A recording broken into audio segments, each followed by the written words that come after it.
आजकल जो भी नया मुख्यमंत्री बनकर आता है वो योगी आदित्यनाथ के नक्शे कदम पर चलना शुरू कर देता है। तो अब सवाल ये उठता है, क्या लोकप्रिय मुख्यमंत्री बनने का फॉर्मूला योगी स्टाइल में काम करना हो गया है? आज हम ये बात इसलिए कह रहे हैं क्योंकि नए मुख्यमंत्री बनकर आए मोहन यादव ने भी योगी की तरह ही फैसले लेने शुरू कर दिए हैं। मुख्यमंत्री के तौर पर शपथ लेने के बाद मोहन यादव ने दो काम जो सबसे पहले किए वो ये कि पहले तो वो उज्जैन गए महाकालेश्वर मंदिर में पूजा अर्चना करने। इसके तुरंत बाद वो अधिकारियों के साथ बैठक करने पहुंच गए और वहां उन्होंने 2-3 ऐसे ताबड़तोड़ फैसले किए जिनमें योगी आदित्यनाथ का प्रभाव साफ झलकता है, या यूं कहें कि वो फैसले योगी आदित्यनाथ को रोल मॉडल बनाकर लिए गए हैं।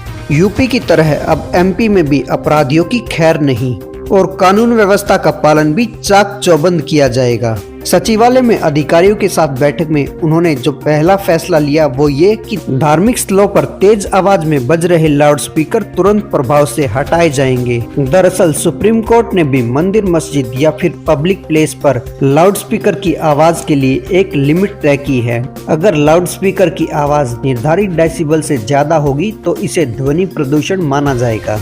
अब एमपी में भी तेज आवाज बर्दाश्त नहीं की जाएगी जो परमिशिबल डेसिबल से बाहर होगी, और इस काम के लिए सबसे पहले मस्जिद में मौलवियों से और मंदिर में पुजारियों से बात की जाएगी। अगर वो नहीं मानते हैं तो फिर इसके खिलाफ कानूनी कार्रवाई की जाएगी और मंदिर और मस्जिदों से लाउडस्पीकर हटा दिए जाएंगे। और इतना ही नहीं, खुले में मांस मछली बेचने वालों पर भी गाज गिरेगी। अब एमपी में खुले में मांस बेचना अलाउड नहीं होगा, यानी मांस के प्रदर्शन की अनुमति नहीं है।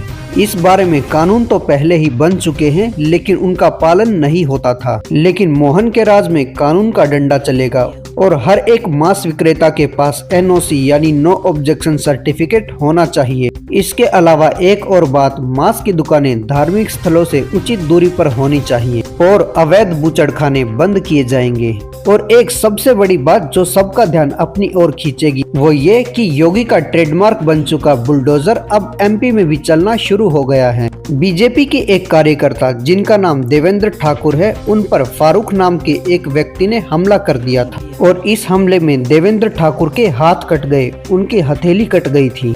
इस बात का संज्ञान लेकर और रिएक्ट करते हुए मोहन यादव ने भी बुलडोजर चला दिया और यादव जी का बुलडोजर चला फारूक के घर पर। यूपी में योगी ने अतीक अहमद और मुख्तार अंसारी जैसे माफियाओं की संपत्ति पर बुलडोजर चलाया था और वही काम किया है मोहन यादव ने।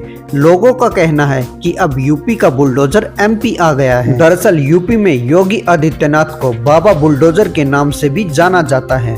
ये तो बात हुई बुलडोजर की। अब बात योगी के एक दूसरे मॉडल की भी कर लेते हैं, वो है इनकाउंटर मॉडल। अब एमपी में भी अपराधियों से गोली की भाषा में बात की जाएगी और यूपी में तो अपराधियों की गाड़ी पलट जाया करती है। तो इन फैसलों को देखते हुए ये लग रहा है कि अब एमपी में भी कानून का पालन बड़ी सख्ती से किया जाएगा, जैसे योगी जी यूपी में करवा रहे हैं। तो इस बारे में आपको क्या लगता है कि एमपी में मोहन यादव क्या जूनियर योगी बन पाएंगे और अपराधियों में मोहन यादव के नाम का क्या वही खौफ हो पाएगा जो यूपी में योगी आदित्यनाथ के नाम का अपराधियों में है? लेकिन पहले 1-2 दिन में लिए गए फैसलों के आधार पर कुछ भी कहना अभी जल्दबाजी होगी।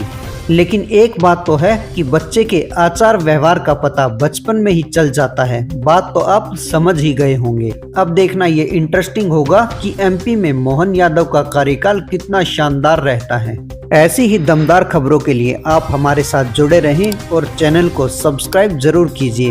बोलते रहें जय हिंद, जय भारत।